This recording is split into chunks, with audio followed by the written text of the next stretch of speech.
నవగ్రహాలకు ప్రదక్షిణాలు ఎలా చెయ్యాలి? నవగ్రహాలు చాలా శక్తివంతమైనవి. కాని వాటిని పూజించడానికి ప్రజలు జంకుతుంటారు. కారణం ఎప్పుడూ ఎలా ప్రదక్షిణలు చెయ్యాలో తెలియదు. ఎన్ని ప్రదక్షిణలు చెయ్యాలో తెలియదు. నవగ్రహాలకు ప్రదక్షిణ చేసేటప్పుడు ఏ నియమాలు పాటించాలో తెలియదు. అయితే నవగ్రహ ప్రదక్షిణలకు ఒక పద్ధతి ఉంది.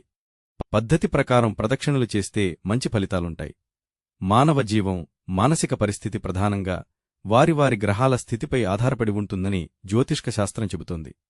గ్రహస్థితిలో మార్పులు వల్లనే ఎవరి జీవితంలో అయినా ఒడిదుడుకులు ఎదురవడంగానీ, లాభాలు, సంతోషాలు కలిసిరవడంగానీ వస్తుంటాయి. నవగ్రహ ప్రదక్షిణ మనిషి కష్టనష్టాల్లో ఉన్నప్పుడు ఆదుకుంటుంది. నవగ్రహ ప్రదక్షిణలకు ఒక నిర్దిష్టమైన పద్ధతి ఉంది. ఆ పద్ధతి ప్రకారం ప్రదక్షిణలు చేస్తే విశేషమైన ఫలితం ఉంటుంది.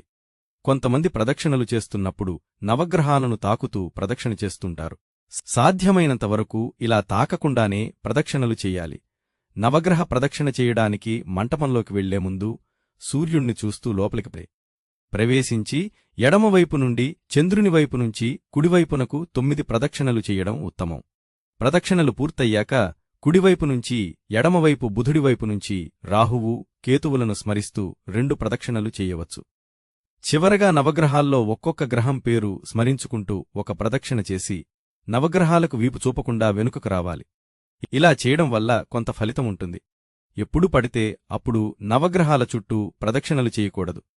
శుచిగా స్నానం చేసి పరిశుభ్రమైన దుస్తులు ధరించినప్పుడు మాత్రమే నవగ్రహ ప్రదక్షిణలు చెయ్యాలి. శివాలయాల్లో నవగ్రహాలకు ప్రత్యేకమైన సన్నిధి ఉంటుంది. మూలవిరాట్టును దర్శించుకుని బయటికొచ్చాక నవగ్రహాలను దర్శించుకోవాలి. ఆదిత్యాయ చ సోమాయ మంగళాయ బుధాయ చ గురుశుక్ర శనిభ్యశ్చ రాహవే కేతవే నమ అంటూ 9 ప్రదక్షిణలు చెయ్యాలి. ప్రదక్షిణాలు చేస్తున్నంతసేపు నవగ్రహ స్తోత్రాలు చదవాలి. 9 గ్రహాలకు స్తుతిస్తూ శ్లోకాలు చదివి 9 ప్రదక్షిణలు పూర్తి చేసిన తర్వాత ప్రత్యేకంగా రాహు, కేతువులకు మరో 2 ప్రదక్షిణలు అంటే మొత్తం 11 చేస్తే చాలా మంచిదంటారు.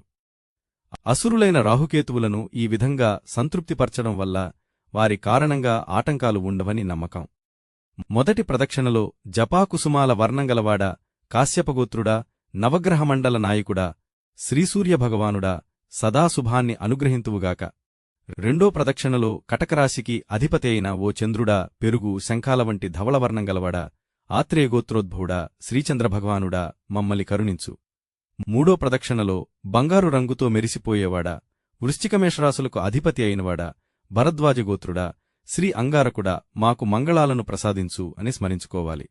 నాలుగో ప్రదక్షిణలో నల్లని వర్ణంగలవాడా, కన్యామిథునరాశులకు అధిపతి అయినవాడా, ఉత్తరదిశలో బాణరూపమండలంలో వసించేవాడా, శ్రీబుధరాజా మాకు మేలు కలిగింతువుగాక. ఐదో ప్రదక్షిణలో అంగీరసగోత్రుడా, ధనుస్సు, మీనరాశులకు అధిపుడా, దేవగురువైన బృహస్పతి, శ్రీగురుభగవానుడా మాపై కరుణను వర్షించు.